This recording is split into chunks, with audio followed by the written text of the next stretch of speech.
All in all அப்படின்ற YouTube user helicopter விமானம் எப்படி பறக்குது அப்படின்னு கேட்டிருந்தாரு. இன்னைக்கான வீடியோல நாம ஹெலிகாப்டர் பத்தியும் ஏரோப்ளேன் பத்தியும் தான் பார்க்க போறோம். வாங்க வீடியோக்குள்ள போகலாம்.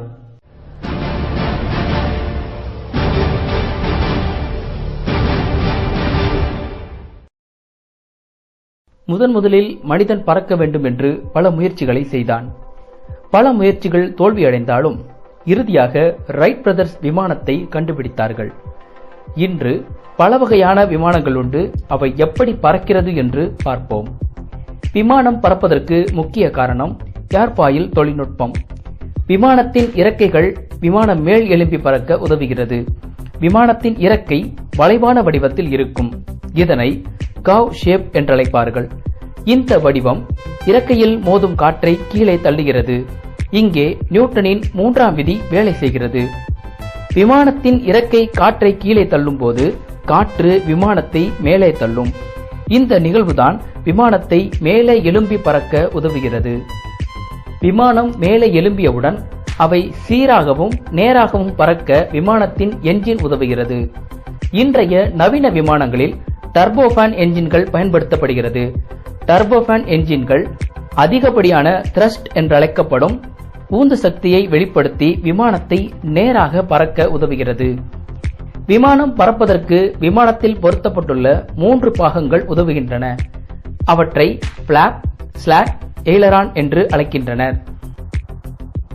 விமானம் தரையில் இருந்து மேல் எழும்ப ஓடுதளத்தில் ஓடும்போது பிளாப் மற்றும் ஸ்லாட்ஸை கீழே இறக்குவார்கள். இது இறக்கையின் பரப்பளவையும் ஏர்பாயிலின் வளைவையும் அதிகப்படுத்தும். இதனால் அதிக போர்ஸ் உண்டாகி விமானம் மேலே எழும்புகிறது. ஒரு குறிப்பிட்ட தொலைவை மேலே அடைந்தவுடன் பிளாப்ஸையும் ஸ்லாட்ஸையும் அதன் பழைய இடத்திலேயே வைத்து விடுவார்கள். நேராக பறக்கும் விமானத்தை கீழே இறக்க விமானத்தின் பின்பகுதியில் உள்ள எலிவேட்டரை கீழே இறக்கினால் விமானம் கீழே இறங்கும்.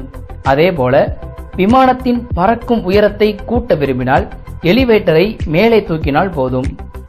விமானத்தின் திசையை மாற்ற விமானத்தின் பின்பகுதியில் செங்குத்தாக இருக்கும் ரடரை திருப்பினால் போதும்.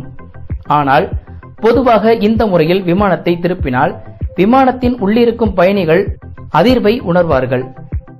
இதனால் விமானத்தின் இறக்கையில் உள்ள ஏலரான்களில் ஒன்றை மேலையும் மற்றொன்றை கீழையும் வைத்தால் சுமூகமாக விமானம் திரும்பும்.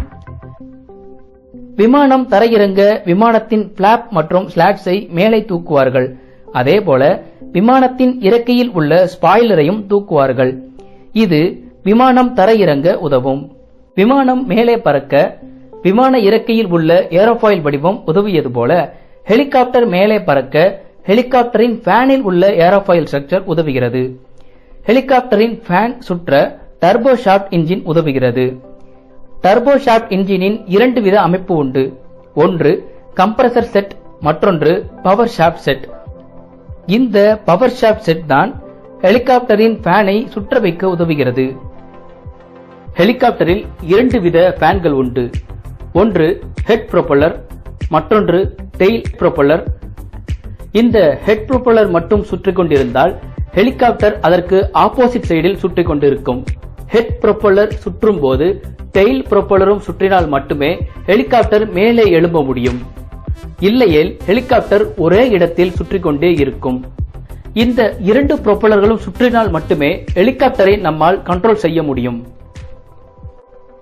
ஹெலிகாப்டரை கட்டுப்படுத்த 3 முக்கிய இன்ஸ்ட்ருமெண்டை பற்றி அறிந்து கொள்ள வேண்டும். முதலில் கலெக்டிவ். கலெக்டிவ் என்ற கட்டுப்பாட்டு இன்ஸ்ட்ருமெண்ட் ஃபேனில் உள்ள ரோட்டார் பிளேடின் ஆங்கிளை மாற்ற உதவுகிறது. கலெக்டிவை மேலே தூக்கினால் ஹெலிகாப்டர் மேலே எழும்பும்.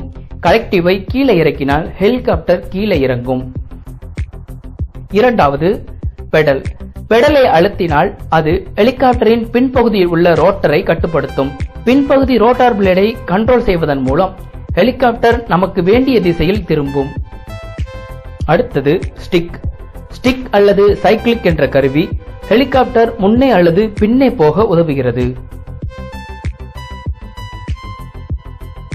இந்த வீடியோ உங்களுக்கு பிடிச்சிருந்தா லைக் பண்ணுங்க. உங்களுக்கு ஏதாவது கேள்விகள் இருந்தா கமெண்ட் பண்ணுங்க. அப்டேட் தெரிஞ்சுக்கிறதுக்கு சப்ஸ்கிரைப் பண்ணுங்க. தேங்க்யூ.